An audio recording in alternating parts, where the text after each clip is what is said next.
तो hello students, आज हम आप लोगों के लिए वीडियो लेके आए हैं इलेक्ट्रिक चार्जेस एंड फील्ड्स पे। तो जो हम लोग डिस्कस करेंगे आज वो ये है कि इस चैप्टर से प्रीवियस ईयर में नीट में कौन कौन से क्वेश्चंस हैं जो बार बार सेम टॉपिक से पूछे जा रहे हैं। तो ये वीडियो इसलिए इंपॉर्टेंट है कि आप लोग को चेक करना है कि आपने किसी इंपॉर्टेंट टॉपिक से कोई इंपॉर्टेंट रिलेटेड क्वेश्चन मिस तो नहीं कर दिया जो बार बार नीट में आ रहा है, लेकिन आप लोगों ने शायद उसको स्किप कर दिया। ठीक है, तो बच्चों स्टार्ट करते हैं। तो सबसे पहले जो टॉपिक जिससे बहुत क्वेश्चन पूछे जाते हैं दैट इज कूलम्स लॉ। तो कूलम्स लॉ में हमें पता है कि जो फोर्स होता है, फोर्स तो आप निकाल लोगे, फोर्स में कोई दिक्कत नहीं है कि दो चार्जेस दिए हुए हैं, इनके बीच में जो फोर्स होगा मेरा है ना, वेक्टर फोर्स होगा। तो डिपेंडिंग ऑन कि या तो ये अट्रैक्ट करेंगे या रिपेल करेंगे। ठीक, तो जो फोर्स का मैग्नीट्यूड आएगा हमारा वो आएगा के Q1 Q2 bye are square. और के क्या होता है, जो के की वैल्यू है के is nothing but 1/4 pi epsilon not. ठीक, और दो से ज़्यादा चार्जेस होंगे तो हम वेक्टर लॉ लगा देंगे, है ना, इसमें कोई दिक्कत है ही नहीं। लेकिन ये हमें पता होना चाहिए कि जो फोर्स है this force is actually medium dependent. ये जो फॉर्मूला है कब के लिए है, this is only for air या वैक्यूम, ओनली फॉर एयर या वैक्यूम। लेकिन अगर मैंने इन दोनों के चार्जेस के बीच में मीडियम चेंज कर दिया, मीडियम ऐसा लिया जिसका डाइलेक्ट्रिक कांस्टेंट के है, तो उस केस में फोर्स क्या हो जाएगा। उस केस में मुझे पता है कि जो एप्सिलॉन नॉट है, उस केस में जो मीडियम का परमिटिविटी होगा क्या हो जाएगा, के टाइम्स एप्सिलॉन नॉट। यहाँ पे के क्या है, डाइलेक्ट्रिक कांस्टेंट है मीडियम का, के इज द डाइलेक्ट्रिक कांस्टेंट। तो एक्चुअली में क्या होता है कि अगर मैंने मीडियम को चेंज कर दिया ऐसे मीडियम से जिसका डाइलेक्ट्रिक कांस्टेंट कितना है के, तो उस केस में जो फोर्स बनेगा हमारा, force in the medium will be actually 1/k times force in air या वैक्यूम। तो सबसे पहले चीज़ तो हम लोग को ये पता होनी चाहिए, इससे रिलेटेड क्वेश्चंस आ सकते हैं और ये आपको अगले चैप्टर में भी हेल्प करेगा ना, इलेक्ट्रिक पोटेंशियल एंड कैपेसिटेंस में। तो ये चीज़ तो पता होनी ही चाहिए। फिर जो नेक्स्ट कंसेप्ट है जिससे क्वेश्चन बहुत पूछे जाते हैं वो है इलेक्ट्रिक फील्ड।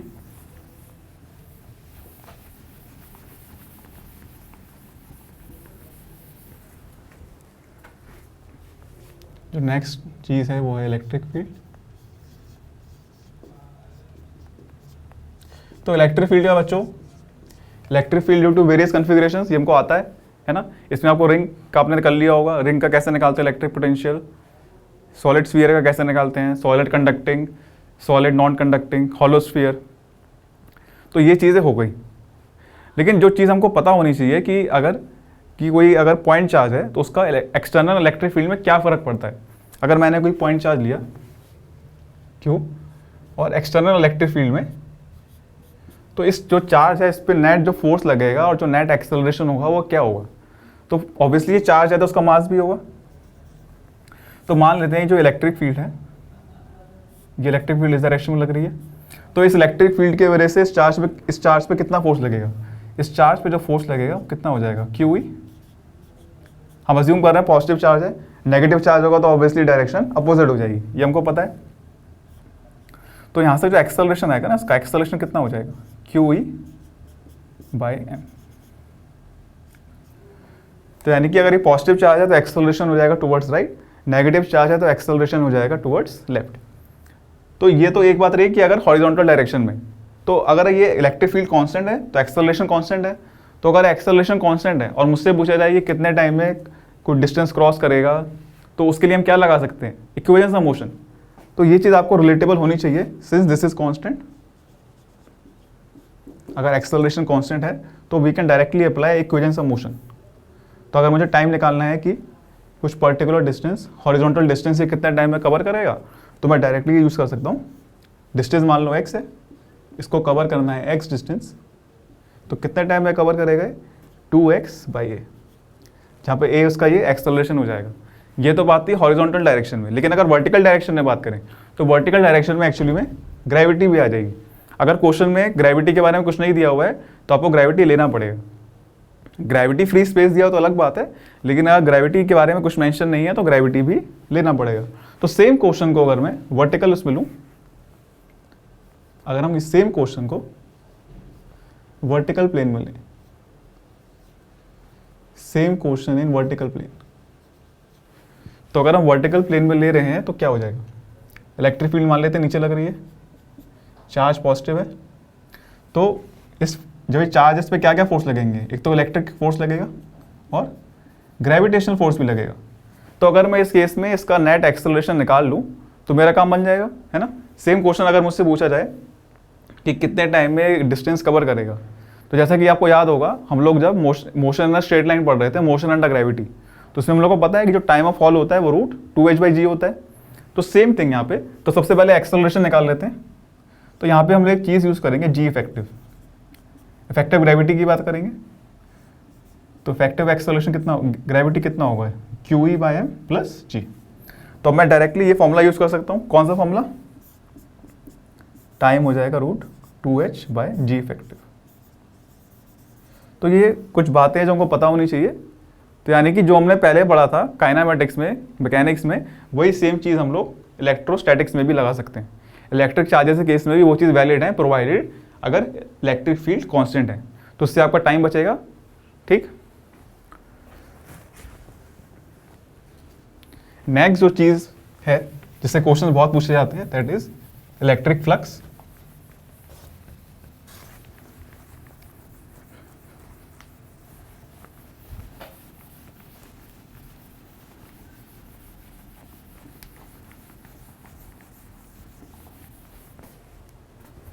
तो जो थर्ड टॉपिक है हमारा, दैट इज इलेक्ट्रिक फ्लक्स। तो क्या होता है इलेक्ट्रिक फ्लक्स? इलेक्ट्रिक फ्लक्स होता है जब इलेक्ट्रिक फील्ड लाइंस किसी सरफेस को क्रॉस करेंगी। This is the most important definition.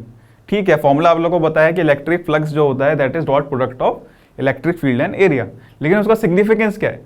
Significance ये है कि इलेक्ट्रिक फ्लक्स जब ये होता है उसका सिग्निफिकेंस यही है कि ये हमको बताता है कि कितनी इलेक्ट्रिक फील्ड लाइंस हैं जो कि सरफेस को क्रॉस कर रही हैं, है ना। जब दरवाजे से लोग क्रॉस करते हैं तो ये चीज़ हमको बताता है। तो फॉर एग्जाम्पल, तो इलेक्ट्रिक फ्लक्स का मतलब ये है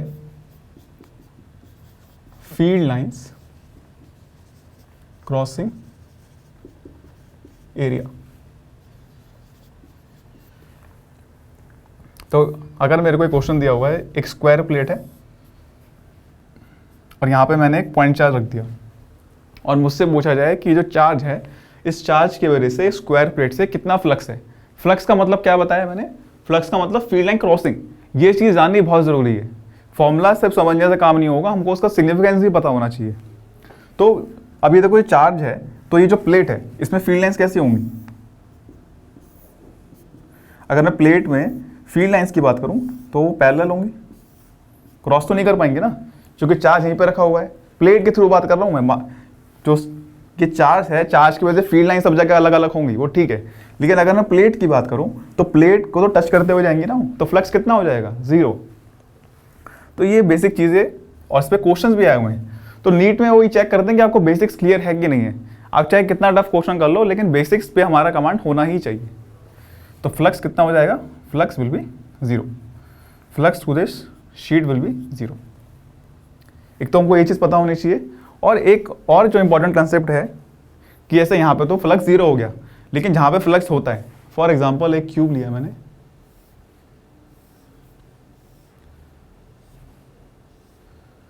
देयर इज अ क्यूब। तो इस क्यूब के सेंटर पे मैंने एक चार्ज रखा हुआ है, ज्योमेट्रिक सेंटर पे ना। तो होता क्या है कि कभी भी हम चार्ज को ज्योमेट्रिक सेंटर पर रखते हैं तो उस केस में जो हमारा फ्लक्स होता है, तो फ्लक्स का मतलब क्या हुआ? जो चार्ज है इसके वजह से फील्ड लाइंस हर सरफेस से क्रॉस करेंगी, जितनी भी सरफेस हैं हर सरफेस से क्रॉस करेंगी। तो जो हर सरफेस से फ्लक्स है ना वो सेम होगा। क्यों सेम होगा? क्योंकि जो चार्ज है वो सिमेट्रिकली प्लेस्ड है। जैसे कि रूम मान लो, स्क्वायर रूम है, कोई क्यूब साइज का रूम है, उसके सेंटर में मैंने चार्ज रखा, तो जो चार्ज की वजह से फ्लक्स है वो हर सरफेस से बराबर होगा, है ना, क्योंकि उस चार्ज के लिए सभी सरफेसेस बराबर हैं, तो जो फ्लक्स भी है वो भी बराबर होगा। तो ये चीज़ बहुत ज़रूरी है कि मैं चार्ज इज सिमेट्रिकली प्लेस्ड,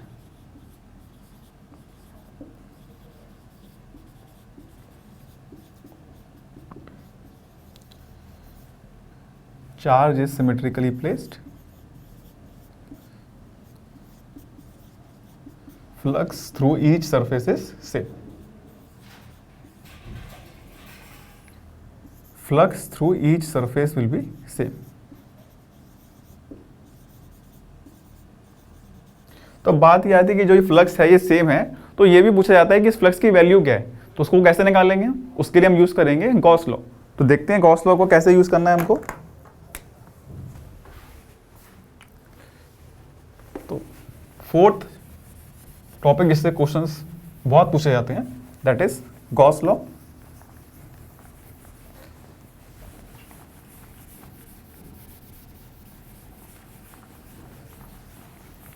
तो गॉस लॉ बेसिकली हमको बताता है कि सबसे कोई भी अगर हमने सिमेट्रिक सरफेस ली है, तो जब भी हम गॉस लॉ की बात करते हैं तो एक इंपॉर्टेंट बात आती है कि गॉसियन सरफेस क्या ली जाए, है ना। गॉस थ्योरम की अगर हम बात करें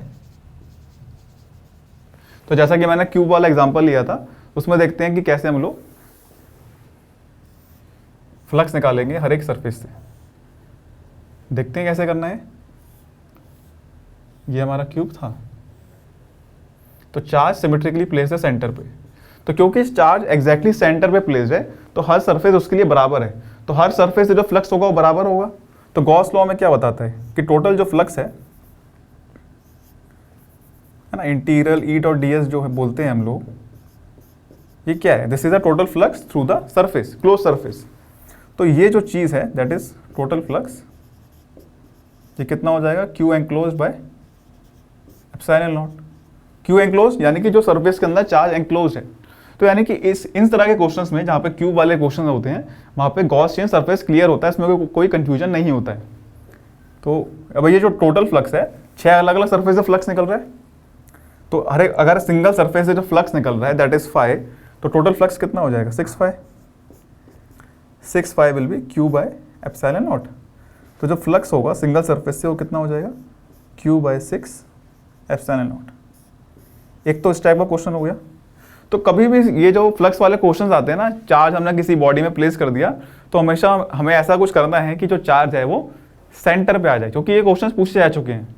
तो दीज आर इंपॉर्टेंट एंड हमें क्या पता है कि ये क्वेश्चन फिर से आ जाए, है ना। वैसे तो कहता है कि क्वेश्चन फिर से नहीं पूछा जाता है, लेकिन इस पर जो बेस क्वेश्चन है ना, आप चेक करना, थोड़ा चेंज कर दिया, थोड़ा सा घुमा फिरा दिया, लेकिन कंसेप्ट वही है।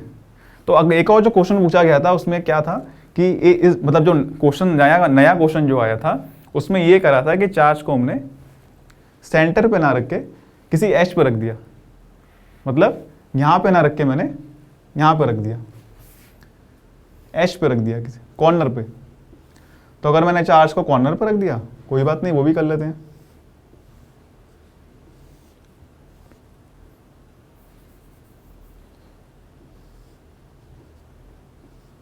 इस कॉर्नर पे मैंने चार्ज रख दिया और मुझसे पूछा गया है कि ये जो क्यूब है इससे कितना फ्लक्स होगा।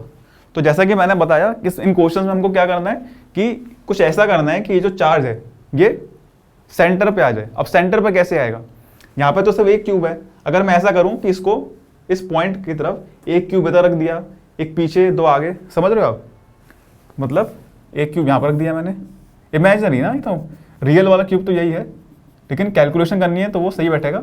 तो 2 क्यूब इधर हो गए, 2 क्यूब इधर हो गए, यानी कि 2 डाइस पीछे, 2 डाइस आगे, सिमिलरली 2 डाइस ऊपर, 2 डाइस इधर। तो यानी कि ये जो चार्ज है ये एग्जैक्टली सेंटर में आ जाएगा। थोड़ा सा विजुअलाइजेशन की भी जरूरत पड़ेगी इसमें। तो आप ये समझ सकते हो कि क्यूब को आप डाइस की तरह समझ लो। तो यानी कि जो हमारा चार्ज है, जो क्वेश्चन है, अब वो 8 क्यूब्स हैं, 8 डाइसेस हैं, उनके एग्जैक्टली सेंटर पे। तो अगर वो एग्जैक्टली उनके सेंटर पे है तो हर एक क्यूब से जो फ्लक्स होगा वो सेम होगा। तो लगा देते हैं Gauss law. So total flux, तो ऐसे कितने क्यूब है हमारे पास, 2 आगे 4 ऊपर, टोटल 8 क्यूब हैं। तो हर एक क्यूब से जो फ्लक्स होगा वो सेम होगा। 8 will be equal to Q enclosed. ये चार्ज कितना था, क्यू बाय एप्सिलॉन नॉट। तो जो फ्लक्स आ जाएगा that will be Q by 8 epsilon naught. तो कभी भी क्यूब का क्वेश्चन आए ना, आपको सिर्फ इतना सा करना है कि जो चार्ज है, चार्ज को आपको ऐसा मतलब अरेंजमेंट करना है कि जो चार्ज है वो सेंटर पे आ जाए। अब इसमें भी कितने क्वेश्चन पूछेंगे, या तो एक तो ये सेंटर वाला पूछ सकते हैं या फिर कॉर्नर वाला पूछ सकते हैं, लेकिन उससे भी ज़रूरी चीज़ ये है कि कंसेप्ट, कि हम जो हमारी अप्रोच है वो हम क्यों लगा रहे हैं। तो ये तो बात थी क्यूब की। और इसमें जो वेरिएशंस पूछे गए थे वो था सिलेंडर वाला। एक सिलेंडर लिया हमने और सिलेंडर के सेंटर पे चार्ज को रख दिया। करते हैं डिस्कस इसको।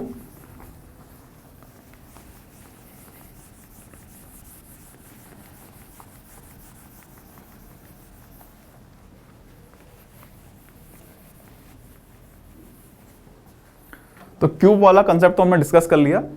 तो ऐसे भी क्वेश्चन पूछे गए हैं कि एक सिलेंडर है, तो सिलेंडर के बीच में कहीं पे चार्ज रख दिया है, उसकी लोकेशन वगैरह नहीं दी हुई है, हमें उससे मतलब भी नहीं है। तो अब ये देखो कि जो सिलेंडर है, अब ये जो चार्ज है, इसका जो फ्लक्स निकलेगा ना, फ्लक्स जो निकलेगा वो दो सरफेस से निकलेगा, एक तो कर्व सरफेस से निकलेगा और प्लेन सरफेस से निकलेगा। तो जो टोटल फ्लक्स है, अगर ये पूरी सरफेस है मेरी, तो टोटल फ्लक्स कितना रहेगा? अभी टोटल फ्लक्स अब भी रहेगा, जो टोटल फ्लक्स हमारा आएगा, टोटल फ्लक्स एक तो प्लेन सरफेस से आएगा और दूसरा जो आएगा वो आएगा कर्व्ड सरफेस से। तो क्वेश्चन में हमको कर्व्ड सरफेस वाला जो फ्लक्स है वो दिया हुआ था, कर्व्ड सरफेस वाला जो फ्लक्स दिया हुआ था वो दिया हुआ था फाई, ठीक। तो बेसिकली क्वेश्चन में हमको ये फ्लक्स निकालना है, ये वाला फ्लक्स आपको गिवन है, आपको ये वाला फ्लक्स निकालना है। और ये जो चार्ज है ना एग्जैक्टली सेंटर पे प्लेस है, इसको मैं थोड़ा सा और ऐसा कर देता हूँ ताकि कंफ्यूजन ना रहे।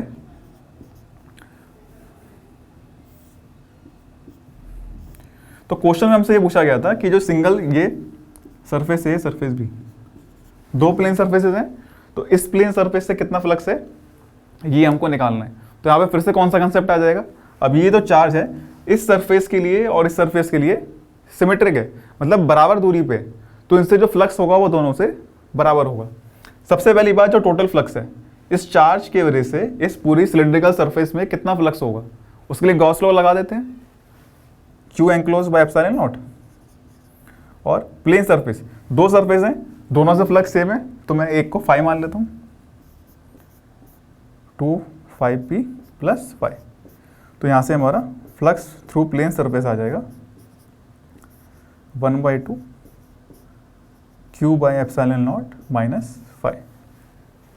तो अभी तक हमने जो क्वेश्चंस लिए इनमें जो गॉसियन सरफेस था उसका कोई कंफ्यूजन नहीं था, लेकिन गॉसियन सरफेस से बड़ी सोच समझ के लेनी पड़ती है। गॉसियन सरफेस हम लोग ऐसी सरफेस लेते हैं जहाँ पे उस सरफेस पे जो इलेक्ट्रिक फील्ड है वो कांस्टेंट होनी चाहिए और परपेंडिकुलर या टेंजेंशियल होनी चाहिए। तो एक और जो क्वेश्चन पूछा गया था इससे रिलेटेड वो ये था कि एक सॉलिड सरफेस है, सॉलिड स्फीयर है, तो उससे जो इलेक्ट्रिक फील्ड है वो इस फॉर्म में दी हुई है, यानी कि इलेक्ट्रिक फील्ड रेडियली वेरी कर रही है, ठीक। तो हमें बताना था फाइंड द चार्ज कंटेंट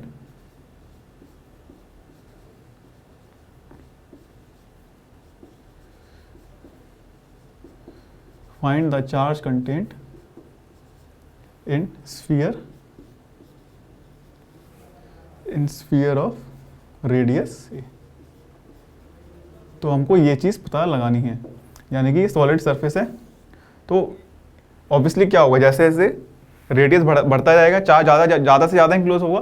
तो एक हमने सॉलिड स्फीयर लिया ए रेडियस का, तो इसके अंदर कितना चार्ज इंक्लोज है ये हमको पता लगाना है। तो उसको मान लेते हैं Q एनक्लोज, ये हम लोग को पता लगाना है। तो इस ये जो सरफेस है तो उसमें गॉसियन सरफेस में कैसे लूँगा? तो आप ये देखो कि जो इलेक्ट्रिक फील्ड है वो रेडियली वेरी कर रही है, यानी कि अगर मैंने ए रेडियस का कोई स्फीयर लिया तो उसमें सब जगह जो इलेक्ट्रिक फील्ड है वो वेरी करेगी, डायरेक्शन ऑब्वियसली वेरी करेगा। लेकिन अगर मैंने इस चीज़ को गॉसियन सरफेस ले लिया जो मैंने ड्रॉ कराई है, if this is a Gaussian surface, तो इलेक्ट्रिक फील्ड कैसे होगी? परपेंडिकुलर है इस सरफेस के, है ना, और एरिया वेक्टर भी हमारा परपेंडिकुलर होगा। तो जो डॉट प्रोडक्ट होगा हमारा इलेक्ट्रिक फील्ड और एरिया का वो मतलब cos थीटा 1 हो जाएगा। तो इस तरह के क्वेश्चंस में जो सबसे इंपॉर्टेंट होता है वो होता है कि आप गॉसियन सरफेस क्या ले रहे हो। तो ये अगर मैंने गॉसियन सरफेस ले लिया तो हमको पता है फिर हम लोग गॉस थ्योरम लगा देंगे, है ना, E dot D A should be equal to Q enclosed, जो कि हमको निकालना है बाय एप्सिलॉन नॉट। अब इलेक्ट्रिक फील्ड इस पूरे गॉसियन सरफेस पे कांस्टेंट है, तो वो इंटीग्रेशन के बाहर आ जाएगा, ठीक। और ये जो रेडियस है इसकी वैल्यू क्या है ए। अब इंटीग्रेशन डी ए का मतलब क्या हो गया? टोटल गॉसियन सरफेस का एरिया, यानी कि जो स्फेरिकल शेल है इसका एरिया क्या है? 4πa²। तो ये चीज़ कितनी हो गई? 4πa²। So this is Q enclose by epsilon naught. तो यहाँ से हम लोगों का जो इंक्लोज चार्ज है वो आ जाएगा। Last but not the least, जो टॉपिक जिससे क्वेश्चन बहुत पूछे जाते हैं, that is dipole moment, electric dipole.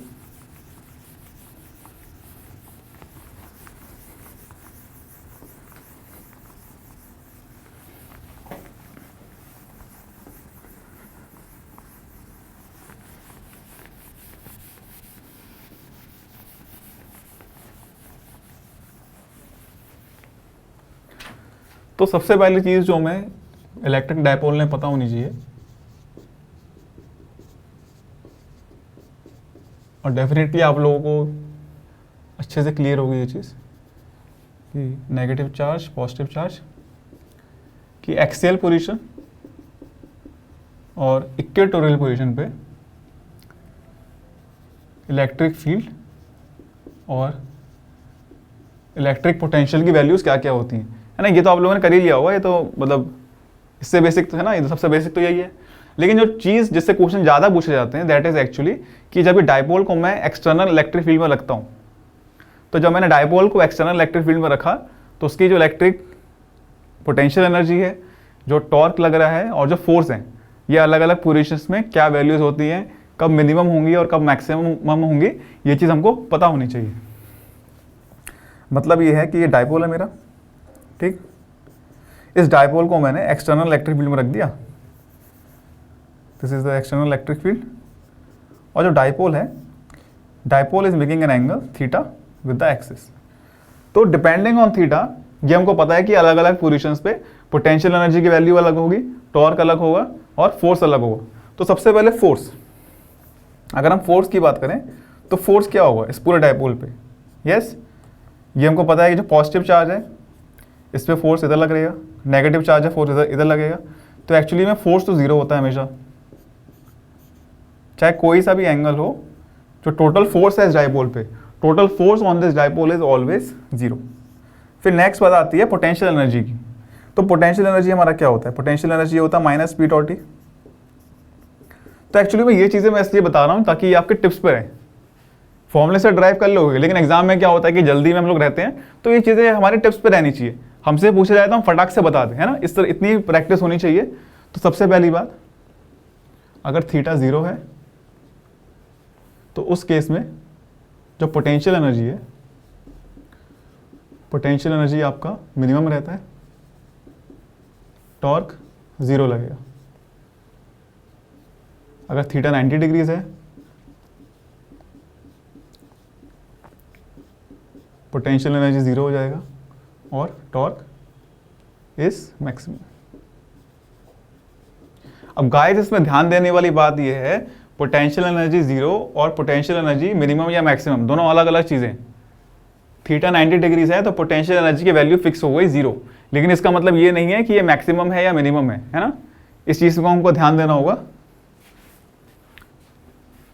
फिर जो लास्ट केस है, अगर थीटा 180 डिग्रीज हो जाए, यानी कि जो डाइपोल और इलेक्ट्रिक फील्ड है इनकी डायरेक्शन अपोजिट है, बिल्कुल एकदम अपोजिट, है ना। तो उस केस में जो पोटेंशियल एनर्जी है वो मैक्सिमम हो जाएगी और अगेन टॉर्क तो फिर से जीरो हो जाएगा। तो ये कुछ चीज़ें हैं जिन पे हमें ध्यान देने की ज़रूरत है। तो आप चाहे तो उससे रिलेटेड और भी क्वेश्चंस प्रैक्टिस कर सकते हैं।